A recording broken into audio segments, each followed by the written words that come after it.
Bonjour à toutes et à tous, alors je vais vous parler du Beauvau de la sécurité. Le Beauvau de la sécurité va être lancé par Gérald Darmanin et Jean Castex le 1er février prochain.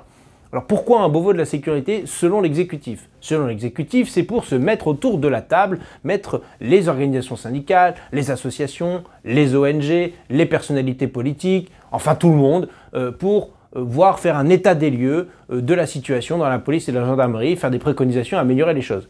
Ce qui est un peu extraordinaire avec cette proposition de Beauvau de la sécurité, c'est qu'elle fait suite à un contexte particulier où Emmanuel Macron a été acculé, poussé dans ses retranchements, obligé de reconnaître et de constater qu'il y avait bien un problème de violence policière, qu'il y avait bien des gens qui les couvraient, ces violences, qu'il y avait une forme d'omerta dans la police et dans la gendarmerie. On pense notamment à l'affaire Michel Zecler, puis à tout ce qui s'est passé, les gens mutilés et borgnés en manifestation, évidemment.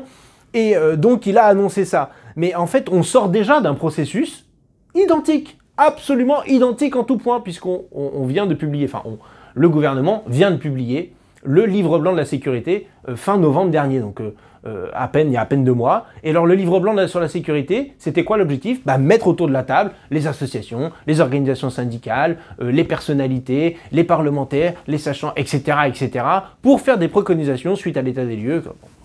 Enfin, on se moque du monde. On se moque du monde. Il y avait même, alors Castaner à l'époque, parce que c'était lui qui était là, avait même fait un panel citoyen en lien avec l'IFOP sur 2 jours, des citoyens tirés au sort, enfin pseudo-tirés au sort, pour donner leur avis sur le maintien de l'ordre. Tout ça avait abouti à quoi? À quoi? À la proposition de loi, notamment sécurité globale, et tout le foin qu'ils ont fait autour de tout ça. Donc rien à voir avec la question des violences policières, du contrôle, etc. Bon, alors, Darmanin nous a promis 7 thèmes. Des fameux 7 péchés capitaux, la formation. Alors ça fait 2 ans qu'on leur, pardon, 3 ans qu'on leur dit qu'il y a un problème avec la formation, qu'il faut rouvrir des écoles de police. Ils nous envoient balader et là ils disent « Ah, il y a un problème avec la formation !» Eh bien écoutez, bienvenue au club. Le lien police-population, ça fait 3 ans qu'on leur dit. Quand il y a un problème de relation police-population, ils disent « Mais non, regardez les sondages d'opinion, les Français ont plutôt confiance dans la police. Il y a juste, vous savez, de l'ensauvagement ici ou là. » quoi. Bon. Donc on voit que quand même, ils étaient à côté de leur pompe. L'encadrement, eh ben oui, l'encadrement, le management au sein de la police avec la politique du chiffre, notamment les primes au plus haut cadre, au détriment et au mépris de la troupe et des policiers, des agents de terrain.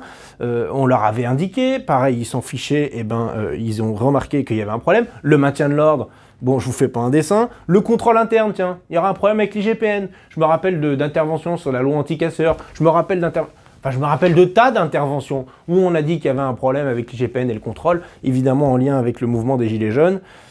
Les captations d'images, alors ils se rendent compte aussi qu'il y a un problème. Les moyens humains et matériels. Moyens humains, d'ailleurs, il y avait une commission d'enquête il y a un peu plus d'1 an, présidée par, je crois que c'est Jean-Michel Fauvert qui présidait déjà, et c'était Christophe Negelen, notre collègue de l'UDI, qui lui a été rapporteur. Ils avaient fait un panel disant qu'il y avait un problème de moyens, pas de moyens d'équipement pour être Robocop dans les manifs ou en intervention, c'est même pas ça. C'est de moyens au quotidien, quoi. L'imprimante, les feuilles de papier, enfin le fonctionnement courant, quoi. Le commissariat, les murs qui sont de l'épaisseur d'un papier ou de carton qui fait qu'il n'y a aucune confidentialité, enfin toutes ces petites choses qui rendent insupportable souvent le métier de policier pour le faire dans de bonnes conditions.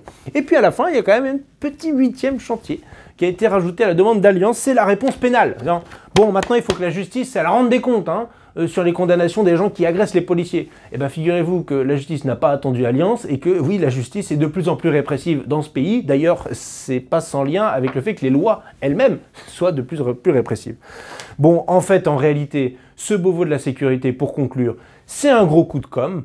Ils vont nous faire ressortir en disant qu'ils ont fait des réunions, des tables rondes, des machins, nous faire réavaler ou revalider leur politique sécuritaire. On le voit bien, Darmanin au Sénat a déjà expliqué que son article 24, certes il n'était pas bien rédigé, mais que l'esprit était bon. Or, c'est l'esprit qui est contesté même de cet article 24. Et donc, ils vont continuer comme ça, encore et encore, et étaler la confiture. Leur objectif étant qu'on parle essentiellement de sécurité pour la présidentielle de 2022. Alors, je ne sais pas si ce sera le thème central, mais en face, il faudra compter sur la France insoumise pour répliquer point par point, face à ce Beauvau de la sécurité qui risque d'être assez identique au Grenelle de la santé, c'est-à-dire un couac total.